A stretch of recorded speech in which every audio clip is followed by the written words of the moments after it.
Sullivan Waverly arrived at the lake 2 days after the ground thawed enough to let his tires crunch instead of sink.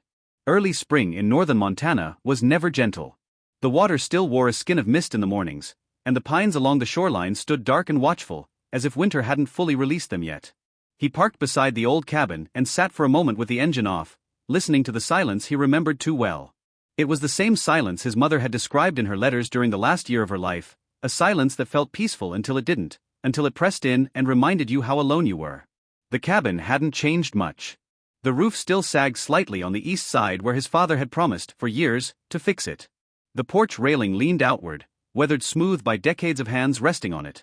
Sullivan stepped out and smelled the lake immediately, cold and mineral-rich, mixed with damp earth and pine resin. He felt the weight of grief then, sudden and sharp, not dramatic but heavy, like something he had been carrying without realizing it had mass. Eleanor Waverly's funeral had been quiet. Too quiet, Sullivan thought. A handful of neighbors, a pastor who barely knew her, and a folded flag that felt oddly formal for a woman who'd spent most of her life in flannel and mud-stained boots. She had been buried beside his father, under a stand of birch trees at the edge of the family land, where the ground stayed soft even in dry summers. As he stood there, listening to the pastor speak about rest and peace, Sullivan kept thinking of her last voicemail, the one he'd saved and replayed more times than he cared to admit. "They think I don't understand," she had said, her voice thin but steady. "But I know what they're doing. Don't let them take it, Sully. It's still ours." At the time, he'd assumed stress, maybe confusion. He had been deep into a research project, chasing a story about land seizures in the Southwest, and he told himself he'd come home soon. He hadn't. And now the lake looked the same, but something underneath it all felt wrong. He noticed it the first time he walked down to the shoreline. Where the trees once thickened naturally, there was now a clean line, sharp and deliberate. Beyond it rose the pale walls of new construction. Luxury homes stood where forest used to be, glass and stone reflecting the water like they had every right to be there. Farther down, a mansion loomed, oversized and out of place, its dock stretching into the lake like a claim staked in wooden steel. Sullivan stood still, heart beating harder than it should have. That land was Waverly land. He knew every curve of it, every rock and inlet. His grandfather had walked it with him when he was a boy, explaining boundaries not as lines on a map but as agreements, responsibilities. You didn't cross what wasn't yours. You didn't take what you couldn't protect honestly. Inside the cabin, dust hung in the air, disturbed only by his footsteps. Eleanor's things were still where she'd left them. A mug by the sink. Notes tucked into books. On the small desk near the window, a stack of papers sat neatly arranged. Sullivan went to them immediately. Letters. Copies of emails. Handwritten complaints. She had been methodical, even near the end.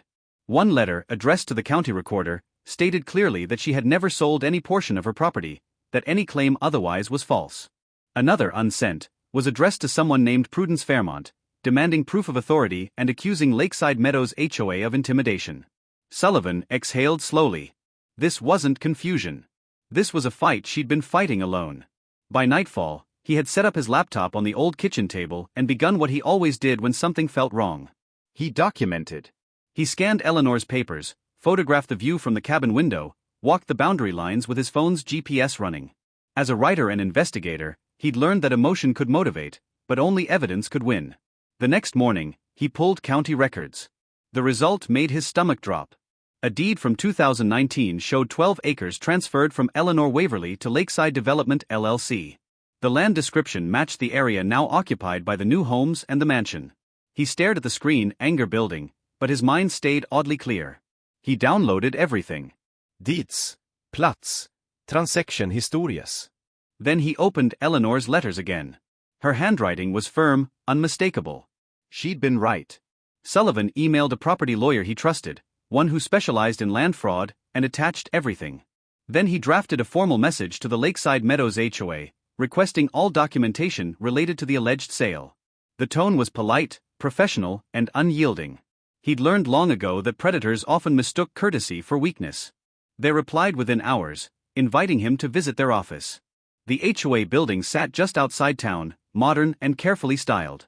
Inside, Inside, a woman named Levern greeted him with a rehearsed smile. She led him to a conference room where Prudence Fairmont waited. Fairmont was exactly what Sullivan expected. Impeccably dressed, calm to the point of sterility. She spoke with the confidence of someone accustomed to being obeyed. She slid a document across the table. A purchase agreement, notarized, signed by Eleanor Waverly. Sullivan didn't touch it at first. He just looked. The signature was close. Too close. But wrong. His mother's hand had always pressed harder on downstrokes, lifted slightly at the end of letters. This signature was smooth, uniform, lifeless. "This is forged," he said quietly. Fairmont smiled faintly. Grief can distort perception. Sullivan met her gaze. So can arrogance. He left with copies and no illusions. They thought the paperwork protected them. They thought he would tire. He didn't. Days turned into weeks. Sullivan spoke to neighbors who remembered surveyors arriving without Eleanor's consent. Contractors who'd been told access was cleared, who now looked uneasy realizing it hadn't been. A surveyor named Mark confirmed what Sullivan already knew: the boundary lines had been quietly redrawn using an outdated reference marker. Sullivan traced the notary on the contract and found a pattern. Dozens of questionable notarizations tied to elderly landowners. Complaints filed. Investigations stalled. As he worked, word spread. Some residents avoided him, worried he might threaten their investments.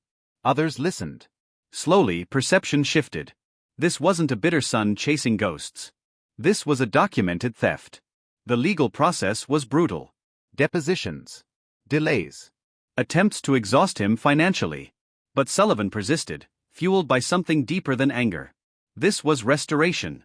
When forensic analysts confirmed the signature forgery, everything unraveled. The county acknowledged oversight failures. Regulatory agencies stepped in. Lawsuits followed. Fairmont resigned before charges were filed. The land transfer was invalidated. The day Sullivan received the final ruling, he drove to the lake alone. The water was calm, reflecting the sky like polished glass. He folded a small boat from newspaper, just as his grandfather had taught him. He wrote Eleanor Waverly's name on it. He set it on the water and watched it drift. It sank eventually, as it always did. But the act mattered. The land was safe. The story was intact. Spring returned fully then. Green pushed through brown. The Waverly land remained wild, unchanged, waiting. And Sullivan understood that some inheritances weren't meant to be sold, only defended, and passed on intact, as truth.